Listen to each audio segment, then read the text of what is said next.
നിക്ഷേപത്തിന്റെ സാധ്യതകൾ എന്നത് അനന്തമായ കാര്യമാണ്. ആ അനന്തതയിലേക്ക് ഊളിയിട്ടിറങ്ങാൻ തൽപരരായി ഈ വർഷം ഇരട്ടിയോളം ആളുകളാണ് കഴിഞ്ഞ വർഷത്തെ അപേക്ഷിച്ച് ഇന്ത്യൻ ഓഹരി വിപണിയിലേക്ക് കടന്നു വന്നിട്ടുള്ളത്. കഴിഞ്ഞ വർഷം 5 കോടിയായിരുന്നു ഇന്ത്യൻ ഓഹരി വിപണിയിലെ ജനങ്ങളുടെ പങ്കാളിത്തമെങ്കിൽ ഈ ഒരു വർഷം കൊണ്ട് അത് 10 കോടിയിലേക്ക് ഉയർന്നിരിക്കുകയാണ്. ഇത് ചെറിയൊരു വളർച്ചയല്ല, ഓൾമോസ്റ്റ് ഇരട്ടി തന്നെയാണ്. ഓൾമോസ്റ്റ് അല്ല, ഇരട്ടി തന്നെയാണ്. ഇതോടൊപ്പം ചേർത്ത് വെക്കേണ്ടതാണ് ഹിൻഡൻബർഗിനെ കുറിച്ചുള്ള വാർത്തകളും. ഹിൻഡൻബർഗ് ഓഹരി വിപണിയിൽ, ഇന്ത്യൻ ഓഹരി വിപണിയിൽ നോട്ടമിട്ടിരിക്കുന്നതിന്റെ പ്രത്യേക സാഹചര്യവും. എന്താണ് ഹിൻഡൻബർഗ്? ആദ്യം അതിനെക്കുറിച്ച് തന്നെ നമുക്കൊരു ധാരണ ഉണ്ടാക്കേണ്ടതുണ്ട്. 2017 നദാൽ ആൻഡേഴ്സൺ എന്ന അമേരിക്കക്കാരനാണ് ഈ ആക്ടിവിസ്റ്റ് ഷോർട്ട് സെല്ലിംഗ് റിസർച്ച് ഏജൻസിക്ക് രൂപം കൊടുത്തത്. ഇതൊരു അമേരിക്കൻ ബേസ്ഡ് ഏജൻസിയാണ്. പക്ഷേ ലോകത്തെമ്പാടുമുള്ള ഓഹരി വിപണികളിൽ ഇത് സ്വതന്ത്രമായിട്ടുള്ള ഗവേഷണങ്ങൾ നടത്തുന്നുണ്ട്. അതിന്റെ ഭാഗമായിട്ട് ഇന്ത്യൻ ഓഹരി സൂചികകളെയും ഇത് പഠനത്തിന് വിധേയമാക്കിയിട്ടുണ്ട്.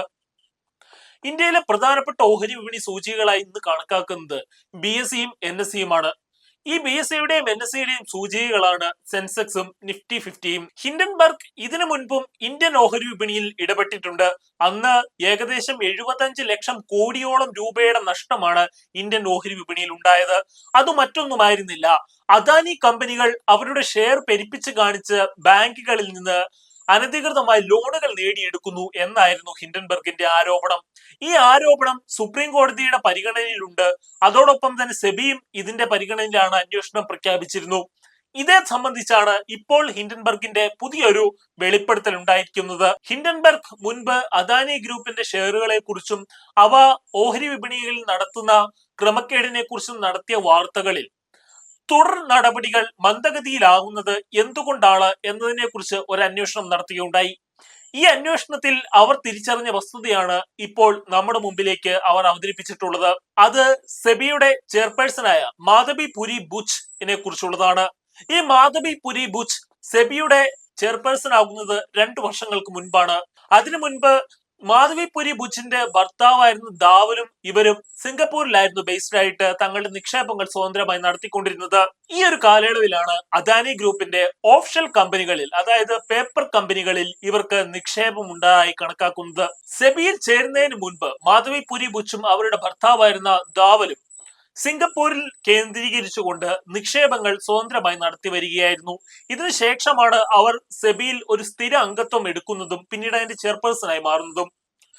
ഈ ഒരു കാലഘട്ടത്തിൽ, അതായത് സിംഗപ്പൂർ ഉണ്ടായിരുന്ന ഈ ഒരു കാലഘട്ടത്തിൽ ദാവലും മാധവി പുരി ബുച്ചും അദാനിയുടെ പല ഷെൽ കമ്പനികളിലും, അതായത് ഓഫ് ഷെൽ കമ്പനികളിലും ഒരു പേപ്പർ കമ്പനികൾ പോലുള്ള പല കമ്പനികളിലേക്കും, അദാനി ഗ്രൂപ്പിന്റെ മെയിൻ കമ്പനികളിലേക്ക് പണം കൊണ്ടുവരുന്ന ചെറിയ കമ്പനികളിൽ നിക്ഷേപം നടത്തിയതായി ഈ ഹിൻഡൻബർഗ് കണ്ടെത്തുന്നത്.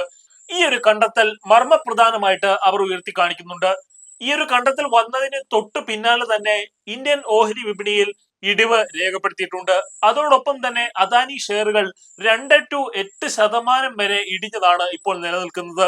ഹർഷദ് മേത്ത സ്കാമിന് ശേഷം ഇന്ത്യയിലെമ്പാടുമുള്ള ഓഹരി നിക്ഷേപങ്ങളിൽ സുതാര്യത വരുത്തുവാൻ വേണ്ടി ഗവൺമെന്റ് ഓഫ് ഇന്ത്യ സ്ഥാപിച്ചതാണ് സെബിയെ.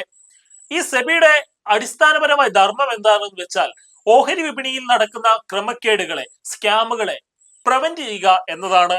എന്നാൽ സെബിയുടെ ചെയർപേഴ്സണായ മാധവി പുരി ബുച്ച് തന്നെ ഇത്തരത്തിലുള്ള ഒരു ക്രമക്കേടിന്, അദാനി ഗ്രൂപ്പ്സിന്റെ നേതൃത്വത്തിൽ നടന്ന ഇത്തരത്തിലുള്ള ഒരു ക്രമക്കേടിന് കുടപിടിച്ചു കൊടുക്കുകയാണ് എന്നൊരു കാര്യം വരുമ്പോൾ അത് ഓഹരി വിപണിയെയും ഈ വിപണിയെ ആശ്രയിച്ച് നിൽക്കുന്ന മനുഷ്യരെയും സംബന്ധിച്ച് അങ്ങേയറ്റം ആശങ്കയുണർത്തുന്ന ഒരു കാര്യമാണ്. നമ്മുടെയൊക്കെ നാട്ടിൻ പുറങ്ങളിലടക്കം ഇപ്പോൾ സ്റ്റോക്ക് മാർക്കറ്റിനോടും സ്റ്റോക്ക് മാർക്കറ്റ് ട്രേഡിങ്ങിനോടും താല്പര്യപ്പെട്ടുകൊണ്ട് നിരവധിയായ ആളുകളാണ് രംഗത്ത് വരുന്നത്. ഇവരെ സംബന്ധിച്ചിടത്തോളം ഇത്തരത്തിലുള്ള വാർത്തകളെല്ലാം ആശങ്ക നൽകുന്ന കാര്യമാണ്. അദാനി ഗ്രൂപ്പ് ഓഫ് കമ്പനീസിന് NDA സർക്കാരിലുള്ള സ്വാധീനത്തെ ചൂണ്ടിക്കാട്ടിക്കൊണ്ട് ഇതിനോടകം പ്രതിപക്ഷവും രംഗത്ത് വന്നിട്ടുണ്ട്. ഹിൻഡൻബർഗിന്റെ കണ്ടെത്തൽ പുറത്തു വന്നപ്പോൾ തന്നെ മാധവി പുരി ബുച്ചും അദാനി ഗ്രൂപ്പ്സും ഇതിനെ എതിർത്തുകൊണ്ട് തങ്ങളുടെ അഭിപ്രായം പറയുകയുണ്ടായിട്ടുണ്ട്. ഏകദേശം അതിങ്ങനെയാണ്. ഈ ഒരു കണ്ടെത്തൽ അല്ലെങ്കിൽ ഹിൻഡൻബർഗ് ഇപ്പോൾ പുറത്തു കൊണ്ടുവന്നിരിക്കുന്ന ഈ ഒരു വെളിപ്പെടുത്തൽ അക്ഷരാർത്ഥത്തിൽ തെറ്റാണ് എന്നാണ് അദാനി ഗ്രൂപ്പ് വാദിക്കുന്നത്. അതോടൊപ്പം തന്നെ മാധവി പുരി ബുച്ചും ഇത് തന്നെ ആവർത്തിക്കുകയാണ്. അവർ പറയുന്നത് താൻ സെബിയിൽ വരുന്നപ്പോൾ തനിക്കുണ്ടായിരുന്ന നിക്ഷേപങ്ങളെല്ലാം ഭർത്താവിന്റെ പേരിലേക്ക് മാറ്റി അതിനുശേഷമാണ് താൻ സെബിയുടെ ചെയർപേഴ്സൺ സ്ഥാനം ഏറ്റെടുത്തത് എന്നാണ്. ഇതോടൊപ്പം തന്നെ തനിക്കുള്ള നിക്ഷേപങ്ങളെ കുറിച്ചെല്ലാം സെബിക്ക് വ്യക്തമായിട്ടുള്ള അറിവുണ്ട്. സെബിയുടെ അറിവോടുകൂടി തന്നെയാണ് താൻ നിക്ഷേപങ്ങളെല്ലാം നടത്തിയിരിക്കുന്നത് എന്നാണ്. എന്നാൽ ഹിൻഡൻബർഗ് അവിടെയും വിടുവാൻ തയ്യാറായില്ല. ഹിൻഡൻബർഗ് മാധവിപുരി ബുച്ചിന്റെ പിന്നാലെ തന്നെ ഓടിയ മട്ടാണ്. അവർ മാധവിപുരി ബുച്ചിനെ വെല്ലുവിളിക്കുകയുണ്ടായി.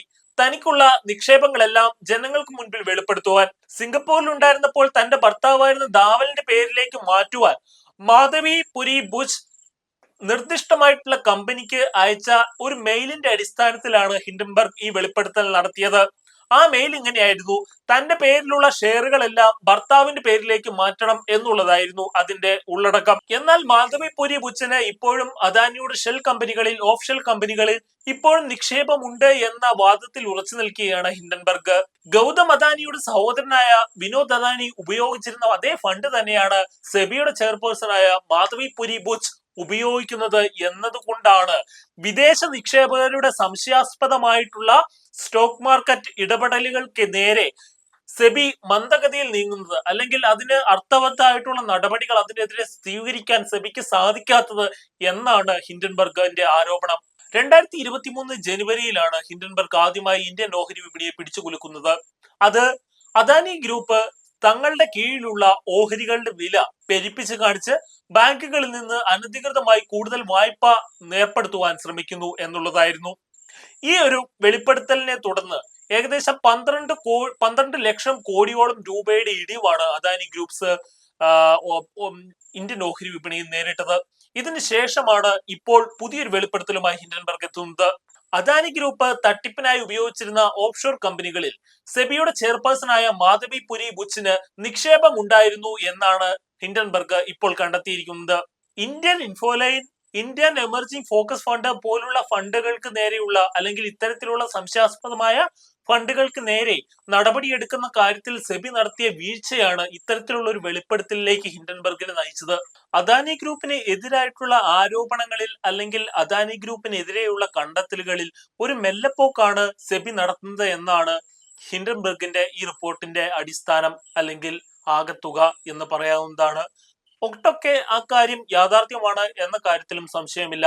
അദാനി ഗ്രൂപ്പിനെതിരായ അന്വേഷണങ്ങളിൽ, കണ്ടെത്തലുകളിൽ സെബി നടത്തുന്നത് ഒരു മെല്ലപ്പോക്ക് നയമാണ് എന്ന കാര്യം ഏവർക്കും അറിയാവുന്നതാണ്. ആ ഒരു കാര്യം തന്നെയാണ് ഹിൻഡൻബർഗിന്റെ ഈ ഒരു വെളിപ്പെടുത്തലിന് പിന്നിൽ, ഈ ഒരു റിപ്പോർട്ടിന് പിന്നിലുള്ളത് എന്ന കാര്യം നിസ്സംശയം പറയാം. എന്തുകൊണ്ടാണ് ഇത്തരത്തിലുള്ള ഒരു മെല്ലപ്പോക്ക് അദാനിക്കെതിരെ നടക്കുന്നത് എന്ന ചോദ്യത്തിന് ഹിൻഡൻബർഗ് തന്നെ കണ്ടെത്തിയിരിക്കുന്ന ഒരു ഉത്തരമാണ് മാധവിപുരി ബുച്ചിന്റെയും ഭർത്താവ് ദാവൽ ബുച്ചിന്റെയും ഇത്തരത്തിലുള്ള നിക്ഷേപങ്ങളുടെ ഹിസ്റ്ററി എന്നത്. ഈ ഒരു ഹിസ്റ്ററിയുടെ അടിസ്ഥാനത്തിൽ വേണം നമുക്ക് കാര്യങ്ങളെ കണക്കാക്കാൻ.